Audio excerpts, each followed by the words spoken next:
Hi everyone, and welcome to Follow Your Heart here on the Natural Parent Magazine. I'm Ann Cullen, and today I want to talk about family gatherings. I've had several people asking me and writing in, wondering about how to handle various situations with family, and particularly at this time of year. This tends to be a concern, but really it can be something that comes up many times during the year. So when we think about our families, we often have certain expectations. Before we even had our children, we already probably had an idea in our mind of what things were going to be like, what the grandparents were going to be like, and the cousins. And, we probably had some preconceived ideas about what things were going to be like. And this is part of why family gatherings and just those dynamics between us and our families once we become parents can be a little bit tricky. Those expectations sometimes just aren't fulfilled. Things just don't go how we wanted them to or hoped they would. Or maybe our worst nightmares are actually coming true, and that's the problem. That you did expect it to be difficult, and it is, but you really don't want it to be this way, of course. So the first thing I'd like you to just take some time and really acknowledge and notice what your expectations are, what your feelings are about whoever your issues are with the family around you and your child. That's going to be really, really different in everyone's situation. So then what I want you to think about is what is going on for the people that you're having these problems with. So it's normally either that they're giving you advice that maybe you didn't even ask for, or they're giving their opinion about something, or being downright judgmental with how you're choosing to treat your child or raise your child. And so that's causing some friction. Or it could be that, you're just feeling like they're not respecting your boundaries. Like I've had some people say, we do things a certain way. And then when they're with my mother-in-law or whoever, they do things so differently, and we just don't want our child to be experiencing such differences, or we don't want them exposed to that.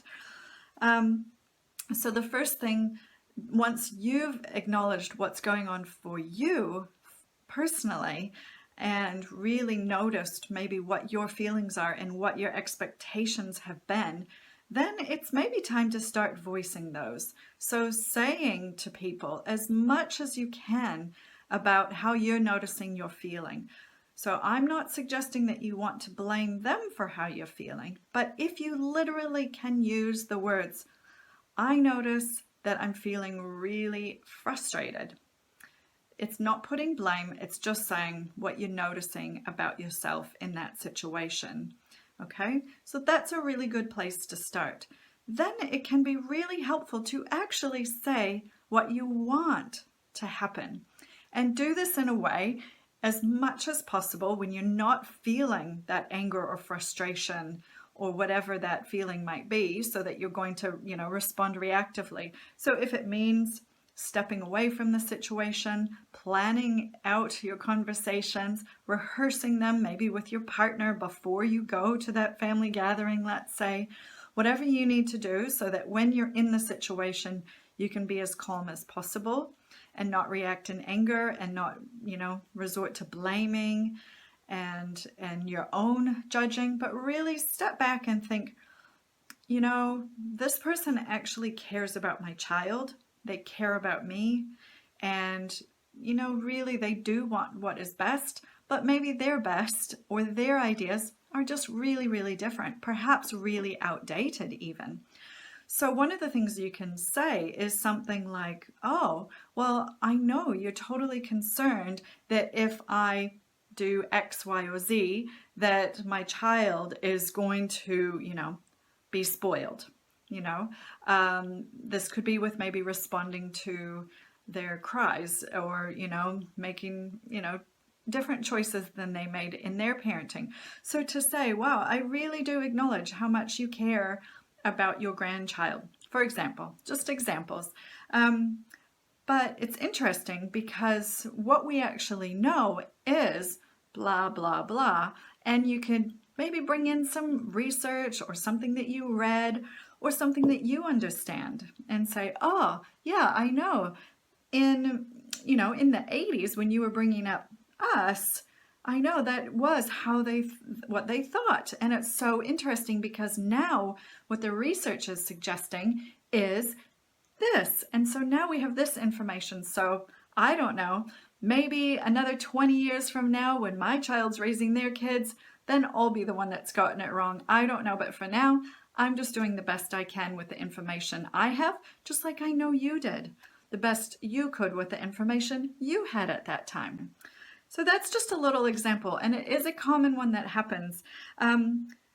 Sometimes what can really help is that if you and your child's other parent are really on the same page and can back each other up.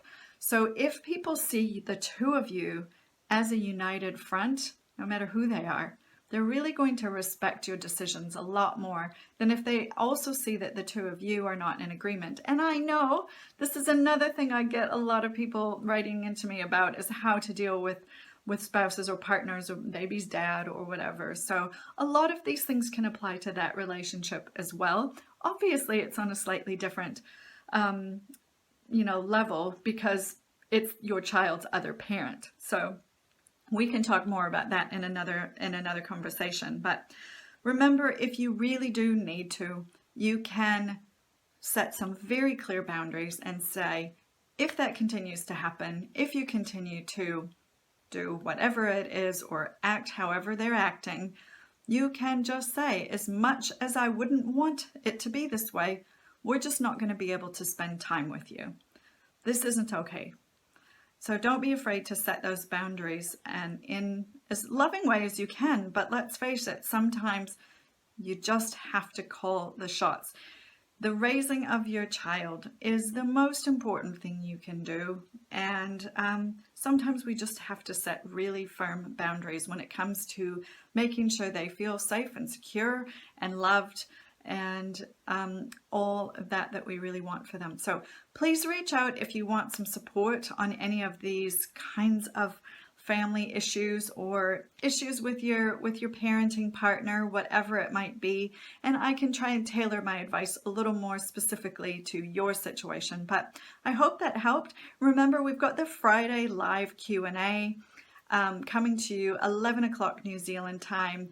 And you can use that as a time to ask me some questions as well. So until then, I am signing off. Bye, everyone.